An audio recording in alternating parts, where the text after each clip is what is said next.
Sir வணக்கம். வணக்கம் Gabriel. Sir, இப்ப என்டிகேவை பொறுத்தளவுல ஒரு புது இஷ்யூ அவங்க கையில் எடுக்கிறாங்க.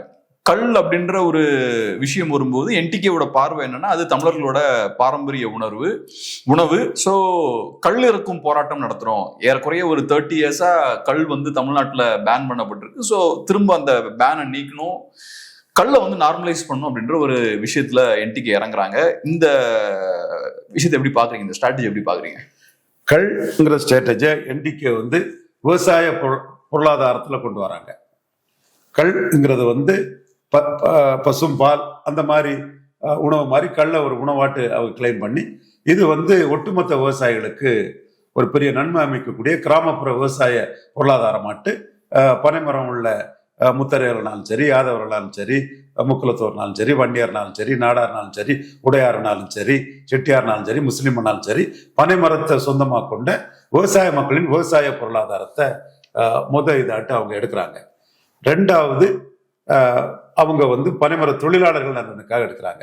அது நாடார், சாணார், கிராமணி தான் பெரிய அளவில் இருக்கிறாங்க. மூப்பர் இவங்க தான் இருக்காங்க. மற்றபடி வட தமிழகத்தில் எம்பிசி, எஸ்சி கம்யூனிட்டிக்காரங்களும் மற்றும் இன்னும் பல கம்யூனிட்டிக்காரங்களும் இருக்கிறாங்க. ஸோ தொழிலாளர்களுக்காக இதை எடுக்கிறாங்க. அடுத்து ஏழை எளிய மக்களின் பானம்னு எடுக்கிறாங்க.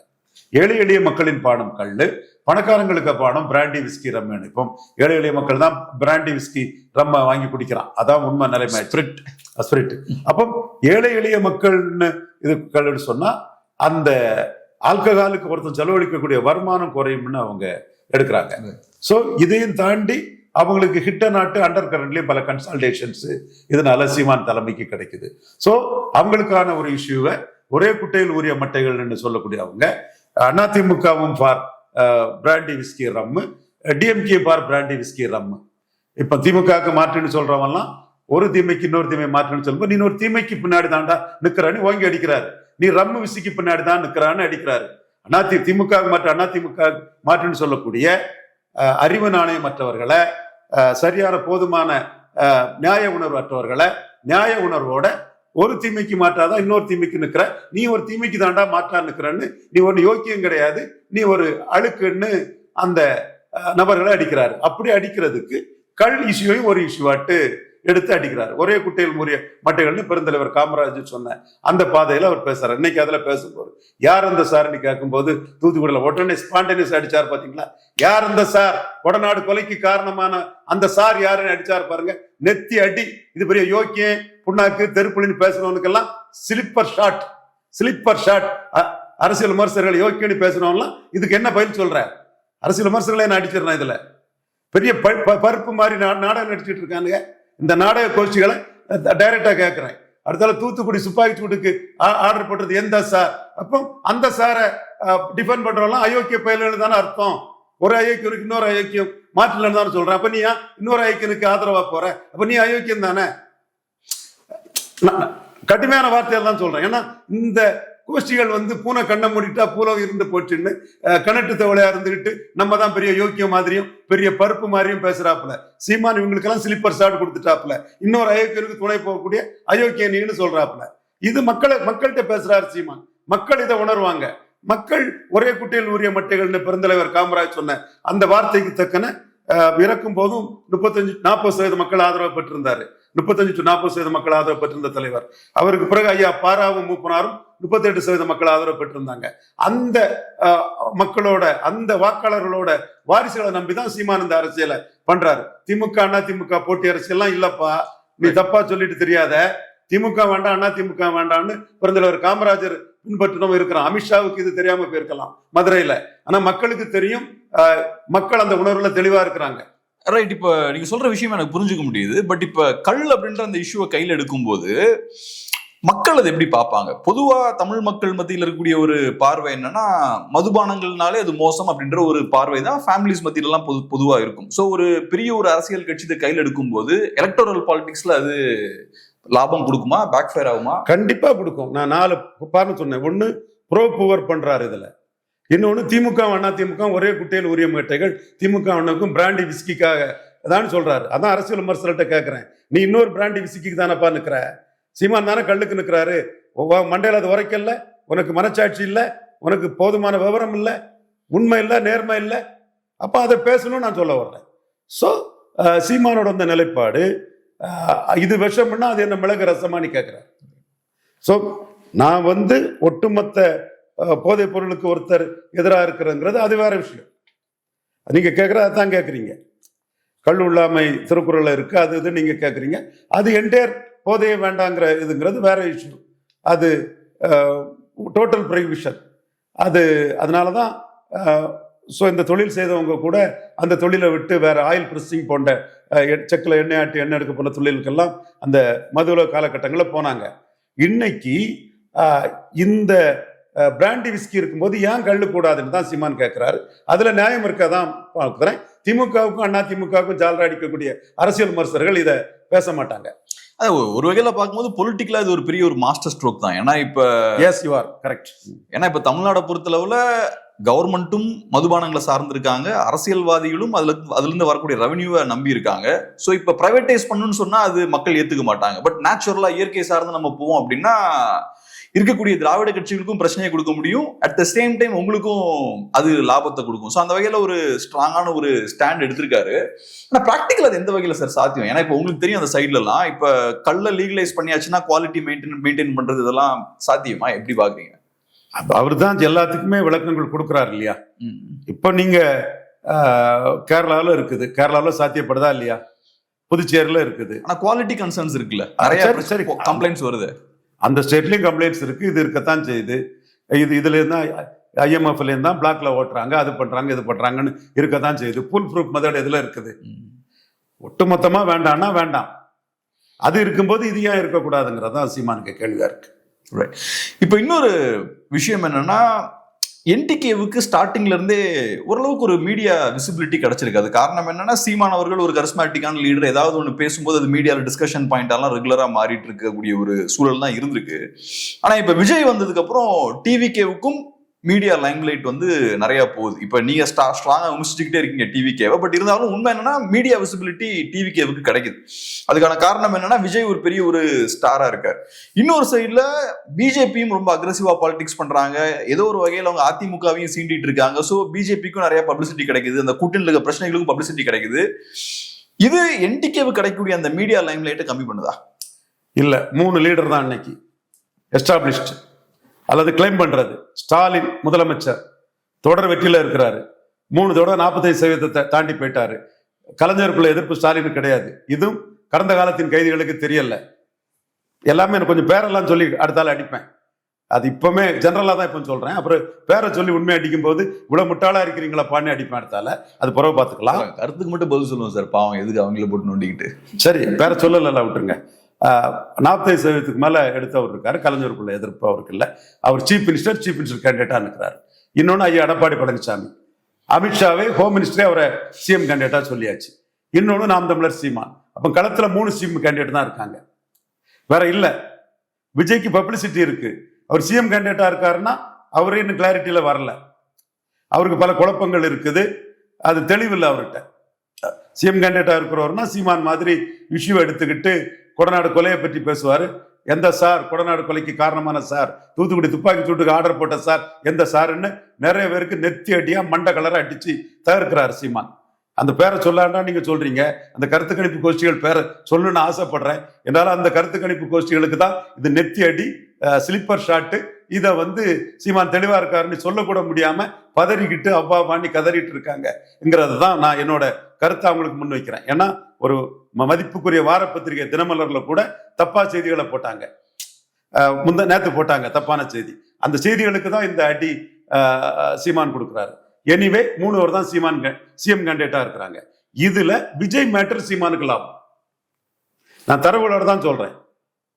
விஜய் பறையர் தேவேந்திர குல வேளாளருக்கு 5% சீமான் உயர்த்தி கொடுக்கணும்னு சொல்றதுல நடிகர் விஜய்க்கு கருத்து என்ன? கருத்து சொல்லிட்டாரா? பெரியார் மண் இல்ல, பெரியாரே மண்ணுன்னு சீமான் சொல்றாரு. இதுல விஜய்க்கு கருத்து என்ன?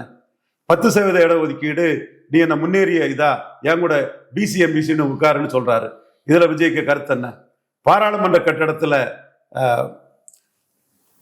சமஸ்கிருதம் இருக்கு, ஏன் தமிழ் இல்லைன்னு சீமான் கேட்கிறாரு. இதுல விஜய்க்கு கருத்து என்ன? என் புரட்சி தமிழர் ஒருத்தர் இருக்காரு, அவரு சாமி சாமி சாமின்னு சாதாரண ஆளுங்களையும் பேசி ஒரு தாழ்வு மனைப்பானையில பேசக்கூடியவர். அவரெல்லாம் எத்தனை காலம் வந்தாலும் பிரபார மகன் சீமான் மாதிரி இதை கேட்டுக்கிடுவாரா? இதெல்லாம் நான் சொல்றோம்னா தப்புன்னா இதை தம்பி சவுக்கு சங்கரே நான் சொல்ற தப்புன்னு சொல்லலாம். உண்மைதான் அது. ஓகே, அடுத்து கள் இயற்கை பானங்கிறாரு. இதுல விஜய்க்கு கருத்து என்ன? அடுத்து பஞ்சம அடுத்து மேய்ச்சல் நிலங்களை திமுக அண்ணா திமுக அபகரிச்சுட்டாங்க, அது ஆடு மாடுகளுக்கு தேவைங்கிறாரு. இதுல விஜய்க்கு கருத்து என்ன? சார் இதெல்லாம் என்னன்னா நான் உங்களோட கருத்தை கம்ப்ளீட்டா ஏத்துக்கிறேன். இதுல ஏன்னா விஜய்ங்கிற ஒரு கேரக்டர் வரும்போது அதை மையமா வச்சு சீமான் வந்து கிளாரிட்டியோட தெளிவான கொள்கையோட இருக்காருன்னு மக்களை ரீச் ஆகுது. இப்ப நான் சொல்றேனே, இப்படிதான் கமல்ஹாசன் வரும்போது சீமான் ரீச் ஆனாரு. கமல்ஹாசன் எம்ஜிஆர் ஆட்சி அமைப்புன்னு சொன்னாரு. உடனே சீமான் சொன்னாரு எம்ஜிஆர் ஊழல் பெருச்சாளி, சாராய வியாபாரிகளை கல்வி தந்தை ஆக்குனாருனாரு. அப்ப மக்கள் மத்தியில சீமானுக்கு செல்வாக்கு வந்து ஹீரோடா இவன் எம்ஜிஆர் ஊழல் பெருச்சாளின்னு சொல்றான்டா, இவனுக்கு போடுறா ஓட்டு அப்படின்னு போட்டான். அதே மாதிரிதான் இப்போ பெரியாருக்காக ஸ்டாலின், எடப்பாடி, விஜய் நிற்கும் போது விஜய் சிஎம் கேண்டிடேட் ஆகல, சீமான் மட்டும்தான் பெரியார் மண்ணுல பெரியாரே மண்ணுன்னு சொல்லும் போது சீமானுக்கு அது பெரிய பிளஸ்ஸா வருது. அதான் சார், இப்ப நீங்க சொல்ற விஷயம் எனக்கு புரிஞ்சுக்க முடியுது. இப்ப விஜய் அவர்கள் ஒரு அரசியல்வாதியா ஒவ்வொரு இஷ்யூலையும் ஒரு ஸ்டாண்ட் எடுக்கணும். அவர் ஸ்டாண்ட் எடுக்கல, சீமான் அந்த ஸ்டாண்டை வந்து எடுக்கிறார். அதெல்லாம் எனக்கு புரியுது. ஆனா இப்ப சிக்கல் என்னன்னு பார்த்தோம்னா, ஒரு வாரத்துல மெயின் ஸ்ட்ரீம் மீடியால ஒரு 7 டிபேட் நடக்குதுன்னு வைப்போம். ஒவ்வொரு நாளும் ஒரு டிபேட் நடக்குதுன்னு வைப்போம். இந்த டிபேட்ஸ்ல பார்த்தோம்னா மோஸ்ட்லி டிவிகேவோட அலைன்ஸ் பத்தி, டிவிகேவை சென்டரா வச்சு நிறைய டிபேட்ஸ் வந்து நடக்குது. அதுக்கான காரணம் என்னன்னா, விஜய்க்கு பெரிய ஒரு ஃபாலோயிங் இருக்கு, பெரிய ஒரு இமேஜ் இருக்கு. நான் என்ன சொல்ல வரேன்னா, ரைட், ஒரு பொலிட்டிஷியனா நீங்க சொன்ன மாதிரி சீமான் ஸ்கோர் பண்ணலாம், அதெல்லாம் ரைட்டு. ஆனா இப்ப மீடியா லைம்லைட் கிடைக்கிறது இருக்கு இல்லையா, அது இப்ப ஒரு பாயிண்ட்ல என்டிகேவுக்கு அதிகப்படியா இருந்தது. இப்ப அது கொஞ்சம் டைவர்ட் ஆகி டிவிகேவுக்கு போகுதோ? சோ அந்த மீடியா பார்வை கொஞ்சம் என்டிகேவுக்கு டிவிகேவால கம்மியா இருக்கும்ன்றதான் கேள்வி. விஜய் சென்ட்ரிக்கா வரக்கூடிய தோற்றம் எல்லாமே வந்து இன் ரியாலிட்டி சீமானுக்கு சாதகமா போகும். இப்படித்தான் கமல்ஹாசன் சென்ட்ரிக்கா 1.1 இருந்த சீமான் வந்து 3.8க்கு வந்தார். கமல்ஹாசனோட கொஞ்சம் கூடுதல் தான் வந்தார். அதே கமல்ஹாசன் மாதிரி விஜய் இப்போ போலரைசேஷன் பயந்து விக்கிரவாண்டி ஈரோடு கிழக்குல நிற்காததுக்கு சீமான பாராட்டுறான். பாமகவுக்கு அச்சப்படாம களத்துக்குள்ள நின்னா. எடப்பாடி பழனிசாமி வீரவன்னியருக்கு பயந்து போய் ஓடிட்டாரு. அந்த லாஜிக் எக்ஸ்பிளைன் பண்ணுங்க சார். எப்படி டிவிகேவை சப்போர்ட் பண்ணா எப்படி என்டிகேவுக்கு லாபமா அமையுது? விக்கிரவாண்டி தேர்தல் களம் வருது. விஜய் லெட்டர் பேடை வச்சுக்கிட்டு வன்னியர் வெர்சஸ் பறையர் போலரைசேஷன் நடக்கும், இதுக்குள்ள நம்ம களத்துக்குள்ள வரக்கூடாதுன்னு பயந்து ஓடுறாரு. அதுல வந்து எடப்பாடி பழனிசாமி 10.5க்கு பதில் சொல்ல முடியாம பாமகவுக்கு கீழே 3வது பேருவோம்னு அங்கேயும் ஓடுறாரு. அப்ப அதுல அன்புமணியும் அண்ணாமலையும் தான் மாம்பழத்தை வச்சுக்கிட்டு பண்ணாங்க. அது பாமகவுக்கு கிரெடிட். ஈரோடு கிழக்குல நிற்காதது பாஜகவுக்கு அடி, மரண அடி அது. அப்ப இந்த இடத்துக்குள்ள விஜய் வந்து லெட்டர் பேட் கட்சி ஆரம்பிச்சு லெட்டர் பேடா இருக்கிறாரு. அப்ப இவரு சீரியஸான அரசியல்வாதி இல்லை, காளாம் பொட்டீசன் மின்னல் மறைஞ்சிருவாரு. சீமான் மக்களை நம்பி தெளிவா களத்துக்கொள்ளக்கூடிய அரசியல்வாதி. இது இந்த சூட்சுமம் ஒரு சில அரசியல் விமர்சனங்களுக்கே தெரியல. நான் இதுல தெளிவா உள்ள இருந்து பாக்குறதுனால தான் சொல்றேன். இந்த மாதிரி பழைய விக்கிரவாண்டி, நாங்குநேரி, வெள்ளூர், நாங்குநேரில ஹரிநாடாரு கீழே, ஆனா சீமான் களத்துக்குள்ள நிப்பாருங்கிறனாலதான் கமல்ஹாசன் தினகரனை தாண்டி 6.8 வந்தார். ஒரு விஷயம் இப்படி அதே மாதிரி இப்ப பிறக்கிறதுக்கு முன்னாடியே விக்கிரவாண்டியில ஈரோடு கிழக்குல நிற்காதல விஜய் ஒரு அடி வாங்கியிருக்காரு. இது மக்கள் மத்தியில இது பதியும். சீமான் நம்மளுக்காக தெளிவா நிற்கக்கூடியவன். இவரு வந்து சந்தர்ப்பவாதி, கேவலப்பட்டுருவோமோன்னு களத்துக்குள்ள வரமாட்டாரு. ஒருவேளையில சரத்குமார் மாதிரி திருமங்கலம் மாதிரி அடிபட்டுட்டா பேரம் பேசிடுமோன்னு ஒதுங்கிடுவாருன்னு மக்கள் மனசுல அது தெரியும். நீங்க சீமான் மேல காழ்ப்புணர்ச்சியில பேசக்கூடிய அரசியல் விமர்சகர்களுக்கு தெரிஞ்சாலும் அவன் சொல்ல மாட்டான். ஆனா நீங்க அவனை வச்சு நீங்க இதை கணக்கிடாண்டா. அது இந்தியா மணி போன்றவங்க. சரி, ரைட் சார். இப்ப 2019, 21 இந்த 2 தேர்தல்களும் நீங்க சொன்ன மாதிரி கமல்ஹாசன் அவர்கள் கண்டெஸ்ட் பண்றாரு. என்டிகேவோட ஓட் ஷேர் பார்த்தோம்னா இந்த 2 எலெக்ஷன்ஸ்லயுமே இன்க்ரீஸ் தான் ஆகுது. நான் எப்படி பாக்குறேன்னா, இப்ப கமல் இல்லைன்னா என்டிகேவோட ஓட்ஸ் இன்னும் அதிகமாயிருக்கும். ஏன்னா கமல் இப்ப யங்ஸ்டர்ஸோட ஓட்ஸ் அட்ராக்ட் பண்றாரு, மாற்று அரசியலுக்கான வாக்குகளை அட்ராக்ட் பண்றாரு. சோ ஏதோ ஒரு வகையில கமல் அங்க டேமேஜ் ஏற்படுத்தி இருக்காரு அப்படின்ற மாதிரி தான் பாக்குறேன். இது ஒரு யூகம். உங்க கருத்து தான் சீமானுக்கு கருத்து. உங்க கருத்து தான் சீமானுக்கு கருத்து. யூகத்தின் அடிப்படையில கமல் வரலன்னா அந்த ஓட்டெல்லாம் தனக்கு மொத்தமா வந்துடும் தான் சீமான் நினைக்கிறாரு. அதே மாதிரி விஜய் வர்றதும் தான் மொத்தமாட்டு வந்து 20% மேல எல்லாம் போறது வந்து ஒரு 15ங்கிற அளவுக்கு நம்மளை இது பண்ணிடுமோங்கிற எண்ண ஓட்டம் அவருக்கு இருக்கு. அவருக்கு எண்ண ஓட்டம் அதான் இருக்குது. நான் இன்னொரு வகையில என்ன பாக்குறோம்னா, இந்த அரசியல் களம் திமுக வர்சஸ் அண்ணா திமுகங்கிறது ஒரு போலியாக, பொய்யாக, சில கருத்து பார்வையற்றவர்கள் உள்நோக்கத்தோடு கட்டமைக்கிறது வந்து என்னைக்கே உடஞ்சு போச்சு. இன்னைக்கு அந்த கருத்து பார்வையற்றவர்கள் வந்து கடந்த காலத்தின் கைதிகளாட்டு லெஸ் இன்ஃபார்ம்டு பீப்புளாட்டு இருக்கான். ஆனா இன்னைக்கு யாருக்கும் போட்டி? இப்ப இன்னைக்கு வந்து ஃப்ரீ ஃபார் ஆல். வட தமிழகத்துல பாமக வெர்சஸ் ஆன்டி பிஎம்கே இருக்குது. தமிழ்நாட்டுக்குள்ள இந்துத்துவா வெர்சஸ் கிறிஸ்டின் முஸ்லீம் கன்சால்டேஷன் இருக்குது. சீமான் வெர்சஸ் புறமொழியாளர் கன்சால்டேஷன் இருக்குது. இந்த 3 போலரைசேஷன் தெளிவா இருக்குது.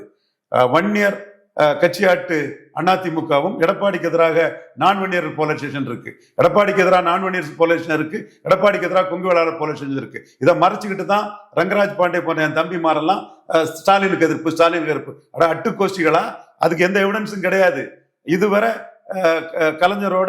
கலைஞர் மாதிரி ஸ்டாலினுக்கு எதிர்ப்பு இல்லைன்னு தான் உருவாயிருக்குது. பட் நான் சொல்றதுக்கு எவிடன்ஸ் இருக்குது.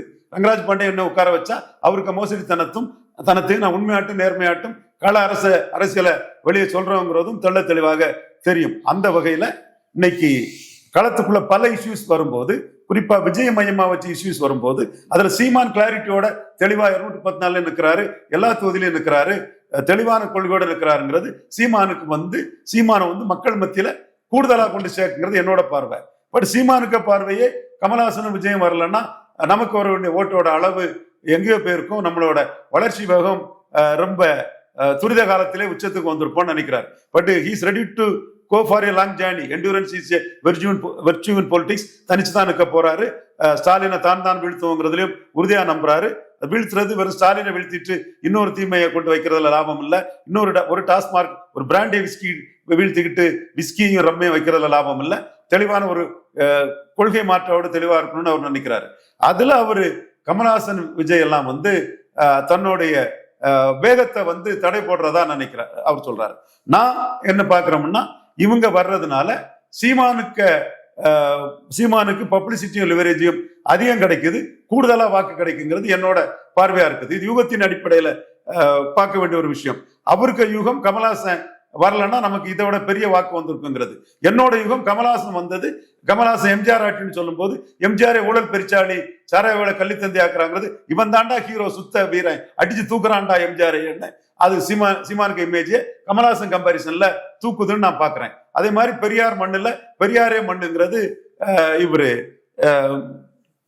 விஜய் கம்பாரிசன்ல சீமானுக்கு லீடர்ஷிப்பை தூக்குறதா நான் பாக்குறேன். 18% என்டிஏ ஓட்டுல பெரும் பகுதி சீமானுக்கு வரும்னு அறுதிட்டு உறுதியா கூறுறேன். அது இந்த நாடார், தேவேந்திர குல வேளாளர், யாதவர், முத்திரையர் போன்ற சம்பவங்கள், மோடி பிரதமர் ஓட்டு போட்டவங்கள்ல சீமானுக்கு பெரிய அளவுல வரும்னு நான் உறுதியாகவே சொல்றேன். கடைசியா ஒரே ஒரு கேள்வி சார். இப்ப நீங்க பேசக்கூடிய விஷயங்கள்லாம் வச்சு பார்க்கும்போது, ஒண்ணு அதிமுகவுக்கு நிறைய சிக்கல்கள் இருக்கு அப்படின்ற ஒரு பாயிண்ட சொல்றீங்க. இந்த தடவை அவங்க ஜெயிக்கிறது கஷ்டம் அப்படின்ற மாதிரிதான் நீங்க பேசுற விஷயங்கள் வச்சு நான் புரிஞ்சுக்கிறேன். லெட்ஸே ஒரு அசம்ஷனுக்கு இப்ப 26ல அவங்க தோக்குறாங்கன்னு வச்சுப்போம். ஃபியூச்சர்ல அவங்க மீண்டு வர்றது சிக்கலான ஒரு விஷயமா தான் இருக்கு. ஏன்னா கண்டிப்பா 2 டைம்ஸ் தோத்தாங்கன்னா அதுக்கப்புறம் மீண்டு வரதுன்றது கஷ்டம் தான். இது ஏன் நான் கேட்கறேன்னா, இப்போ ஒரு ஸ்டேட்டஸ் கோ இருக்கு தமிழ் பொலிட்டிக்ஸ்ல. ஒரு சைட்ல டிஎம்கே, இன்னொரு சைட்ல அதிமுக. அந்த ஸ்டேட்டஸ் கோ மெயின்டைன் ஆகுது. அந்த ஸ்டேட்டஸ் கோல 2 கட்சிகள் இருக்கு. ஒரு கட்சி அதுல எலிமினேட் ஆகுறாங்கன்னா அது திமுகவுக்கும் ஃபியூச்சர்ல நஷ்டம் தானே ஏதோ ஒரு பாயிண்ட்ல. திமுக ஃபியூச்சர்லங்க முட்டா பீஸுகளா 10.5 கொடுத்தனால வன்னியர் பெல்ட்ல தான் அந்த இது இருந்த முட்டா பீஸுகளா பொய்களை சொல்லிட்டு தெரியாதியே சார். நான் ஏதோ கேள்வி கேட்கிறேன், நாங்க யாரையும் எப்படி திட்டிட்டு இருக்கீங்க? திட்டுனாதான் இவனுக்கு எல்லாம் உரைக்குங்க. திட்டணும், திருப்பி என்ன திட்டுட்டு அல்லது உங்க முன்னாடி 1-1 இருக்கட்டு. நான் ஒவ்வொரு பார்லிமெண்ட் வைஸா திமுக வர்சஸ் அதிமுக இல்லப்பா 10.5 வன்னியர்களுக்கு கொடுத்தனால்தான் எடப்பாடி வந்து இந்த ஏரியாவில தான் நின்னாரு அல்லது போயிருப்பாருன்னு. அது மட்டும் இல்ல, வன்னியர் சமுதாயத்துல தான் 77 கலைஞர் நின்னாரு. ஆனா அன்னைக்கு திமுக வர்சஸ் அதிமுக வந்துட்டுன்னா 5% தான் கலைஞருக்கும் எம்ஜிஆருக்கும் உள்ள வித்தியாசம்.